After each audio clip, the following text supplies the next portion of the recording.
Now, here we are on the taking notes lesson. You will not be able to maximize what you remember from what you read if you do not know how to take notes well. So, in this lesson, you will learn how to take notes well. That way, in the lessons after this, you can learn how to remember the notes you took with the strategies that you can adapt to your own style. So the first strategy I have here is to underline and highlight. And I know this is a very common strategy, but whenever I'm reading a book, I always carry a pen with me. I personally don't use a highlighter because I can't write my thoughts in the margins without having to switch between a highlighter and a pen, which saves me time. You can't really write with a highlighter, right? So I think it is much better just to use your pen. If you see a line, you can underline it. If it's a whole paragraph, then you can write parentheses around the whole paragraph rather than having to underline the whole thing. So, yes, if you can take up this habit of just using a pen, I highly recommend at least trying it to see how it feels for you. Now, you might ask, which sentence and phrases should you underline? Any sentence or phrase that really stands out to you, just like we talked about in the last lesson. So one you can learn from, one that solves a problem, and maybe one that you can ask a question about. So this is a very highly valuable skill to have. Underlining, or if you prefer, highlighting the great phrases that you can learn from. So marginalia is the next section here, and we're going to have more of a discussion about it in a little while in the next lesson. But here's a little introduction. So marginalia is when you write in the margin. Yes, marginalia, right? The writing you do could be about any question you might have, or comments or thoughts. When you're reading a book, you should pretend like you're having a conversation with the author. Therefore, your marginalia will be almost like a conversation or like a journal where you express your thoughts and questions deeply. This is one thing that I really love about reading, is the ability to kind of have a conversation with the author. I mean, if we pretend like a book is talking to us by writing in the margins and getting answers from the book as if the book were talking to us, it makes the activity of reading actually a lot more exciting. So I urge you to pretend like you're having a conversation. That way, even your marginalia is more lively and it adds some more personality to it. So we'll definitely talk more about this in the next lesson. But yeah, that's just an introduction for you to kind of get you pumped up for the next lesson. So the next tip I have here for you is Google Docs. As I mentioned briefly in the previous lesson, you should take all the underlines and highlights and the marginalia that you find and write in your book and transfer them over to a Google Docs document or any other Word document. You can even do this while reading by using the voice to text option. I love doing this because I can sit there, I can tap on the little button, I can talk into my phone, and it will type it out exactly how I say it. Sometimes it's a little bit inaccurate, so I can always go back and edit it afterwards. But you can do this while reading the book. Yes, it may take a little bit longer, but here we're not looking for speed, we're looking for retention. We're looking for getting the most out of the books. So it's okay if you take just a little bit longer for adding these very valuable notes. It is one of the most efficient way of taking notes, believe me, because you can access them on any device with internet. While you're reading the book, you will put your notes into the Google Docs using the voice to text option on your phone. And if you're in a place that is suitable, you can always do this. Now, of course, some situations you may not be in a place where you can do this easily, like maybe your baby is sleeping or something. So it's not like you're going to be sitting there tapping on your phone and speaking into it, right? So it really depends on the situation. Now, you can always go back and add your notes into Google Docs at a later date. So if you are reading in a place where you can't really be loud, then take your pen, your highlighter, do the necessary highlights, and then later add it to your Google Docs. If it's an electronic book, then all you need to do is copy and paste the highlights. But you will still need to do a voice to text for the marginalia unless you're using maybe the Kindle app, which automatically saves your highlights. But the marginalia, no. Or maybe you can do notes, right? A notepad or something like that. I know there's an option in Kindle where you can add notes. I personally still prefer using Google Docs as I can categorize each type of book in a different document. You will learn more about the benefits of how writing your notes in Google Docs improves your memory of the book in the next lesson. The next tip I have here for you is to use a star or some or other sort of mark. Above, I mentioned about underlining or highlighting lines that feel very good to you, that resonate with you, and make you curious to learn more. Well, the purpose of a star or other type of mark, such as an asterisk or a smiley face even, is to signify the phrases or sentences that stand out the most. Maybe even that's the 20% of the book you should remember. In fact, use the star wisely. Don't star up everything, as it should signify the main points of the argument or solutions to the problem, just like I mentioned in the 80-20 rule. Feel free to mark up as many times as you think is appropriate, but not every phrase is going to be the best phrase in the book, resonate the most with you, or most importantly, be part of the bigger picture. Just put a mark by it. If it sits well with you while you're reading, put a mark by it. And if you think that it's a major takeaway, later you can go back and check your stars and see, are these actually the most important parts of the books? So just use it as kind of a marker, right? So later you go back, you decide, hey, this is a great quote. Or, no, it's not as good as I thought, or it's not as important as I thought the first time around. No harm done by putting that star there. Another thing is when you are transferring your notes over to Google Docs, one way you can differentiate between a starred phrase, one that's really important, and maybe just a quote that you thought was cool, is by putting that quote in the Google Docs in bold, or maybe putting it in a different color, highlighting it with a different color, or putting maybe an asterisk beside it, or maybe a combination of both. Just make sure you differentiate your notation in your Google Docs. That way you know exactly what is what, and also stay consistent with the types of documentation you have in your Google Docs. So if you maybe put your most important quotes in red, then always put your most important quotes in red. That way you don't get confused at a later date.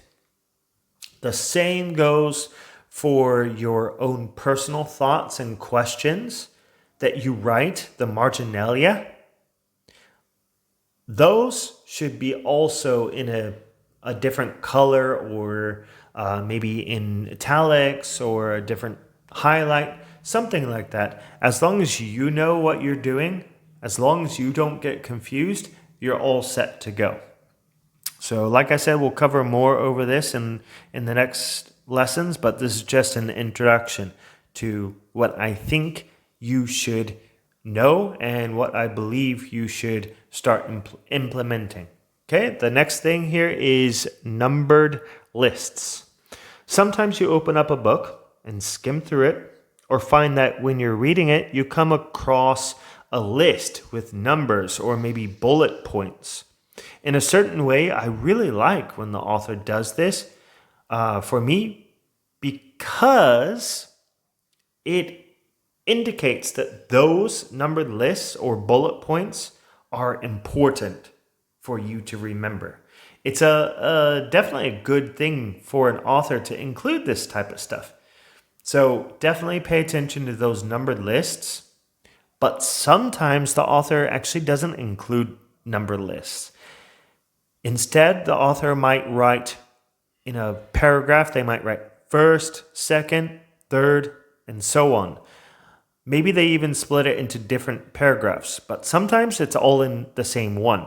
So what you should do at this point, if you come across a paragraph with first, second, third, then in the margin next to where the numbers should be, include a number and maybe circle it or whatever is best for you, but include those numbers next to the list of important things that you need to remember.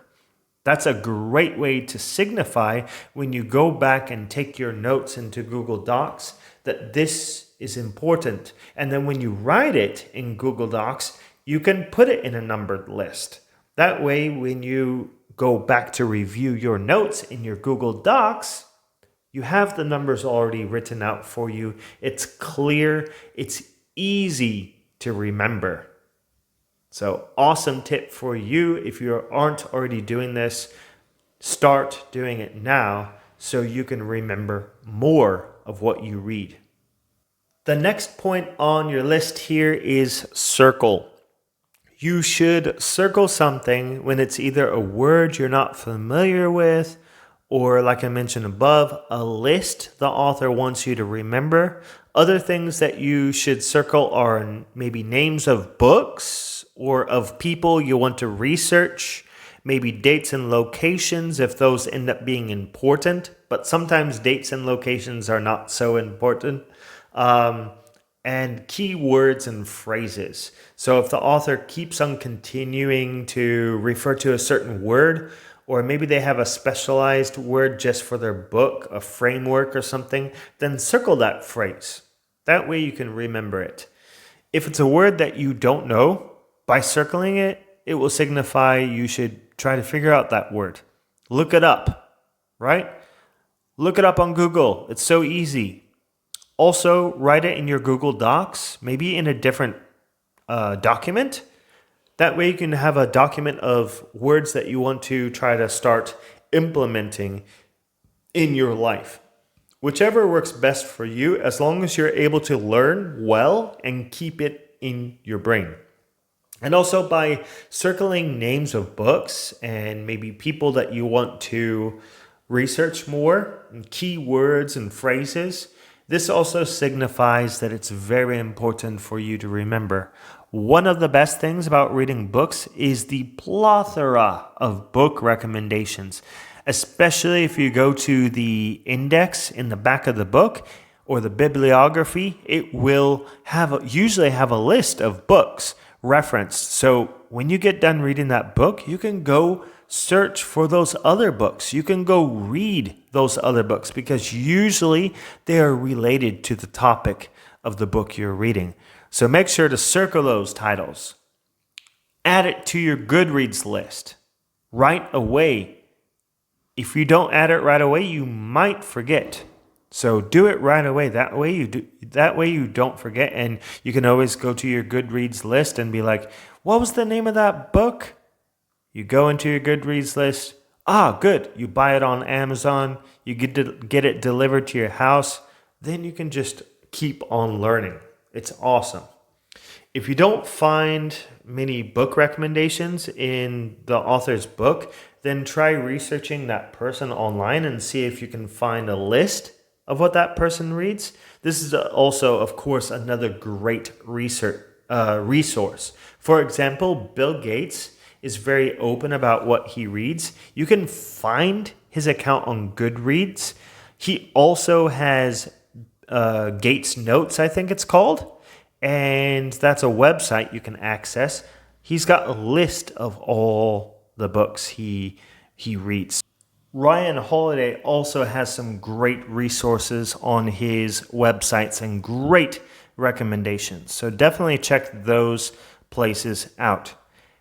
Adding the book recommendations in your book from an author you admire is a great way to learn from him or her, because you are reading the books that he or she is reading.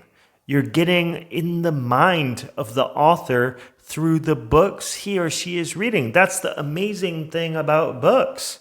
We can all read the same books, but we interpret them differently. So next point here is color-coded sticky notes. So for me personally, I don't actually use color-coded sticky notes because of the other ways that I keep track of my books. But the reason why I'm including it in this course is because I know it works well for other people. So one of the reasons why I personally don't use it is because of Google Docs. And I already mentioned, I have other ways of taking my notes. So personally, I have no reason to have the sticky notes because of all the great notes I already take. But if it does work for you, then all you need to do is put the sticky note in the section or the specific page that has an important information on it. That way you can easily flip back to it and find it. If you do end up writing on the notes, keep it short because, of course, you have a limited amount of room. So only include the most important information on your little sticky notes. And you could probably take a guess what sort of information you write on it. It's the 20%, right? You write the most important key information on that sticky note. And the next tip I have here is keep track of recommended books. And we already touched on this in the last tip. You should make sure to keep track of all the book recommendations in a book, or at least the ones that you really are interested in. I believe that one of the best ways of doing this is either by writing the book recommendations in a different part of the same document as your notes, or a whole separate document. It might even be better in the whole separate document. That way, you can categorize it as book recommendations, and then maybe under each book recommendation or the title of each book recommendation could be the title of the book you got it from. That way you can track which books come up more than once. You know, if a book usually keeps on being referenced and referenced and referenced, you will probably know that that book is a fundamental book and you should probably check it out, right? I also personally add specific book recommendations to my Goodreads list to be read, which can be also subcategorized, like marketing, biographies, reading books, writing books. It's all customizable and very convenient because you can access that list through the Goodreads app or even your laptop or desktop computer. Okay, so great. Let's move on to the next one, which is summarize daily in your own words. This tip is a bit on the both sides of taking notes and how to remember what you read, which we will get into in the next lesson. But let's talk about it a little bit here. By summarizing each time you read in your own words, maybe in a separate document, it will help you to understand what the author has covered in that chapter or the part that you read. If you ended up reading 20 pages, then summarize just those 20 pages. The summary you create may only end up being one sentence long, It doesn't have to be anything extravagant. As long as it holds the main context of what you learned, then write it. So 1 sentence, 2 sentences, a whole paragraph of 8 sentences, it's okay as long as there is clarity and consciousness, right? You're being concise at what you write, and it will help you to always strive for what you're reaching for, right? The information you write down in your little summary could be easily taken action upon. One of the other benefits of summarizing daily is when you go to reread your summary, you will have a much quicker grasp of what you learned right in your hands because of that summary. You could also turn your summary into a review at a later date if you ended up posting on Instagram or YouTube or a blog post. You can share that with other people and help other people to learn what you've learned through the book, through your notes, through your summaries. That is the amazing thing about sharing summaries, about sharing reflections. People will get a whole lot from that. Then they can decide whether they want to read the book for themselves or not. So you are really helping these people out. So now, if there's only one of these reading tips that you take with you, make sure it's the Google Docs one. This is going to help you extremely. It's going to come in very handy for you, especially as you go through the following modules and lessons. The Google Docs note-taking method will be one of the tools you use the most. But please do try to implement the other ones as well, because no doubt these tips are going to help you become a better reader. And like I mentioned at the very beginning of this course, it's okay if you take these things, adapt them, change them to your own liking. That way you can become more comfortable with them and maybe even create a more efficient way for yourself to become better at reading and implementing. Now, move on to the next lesson.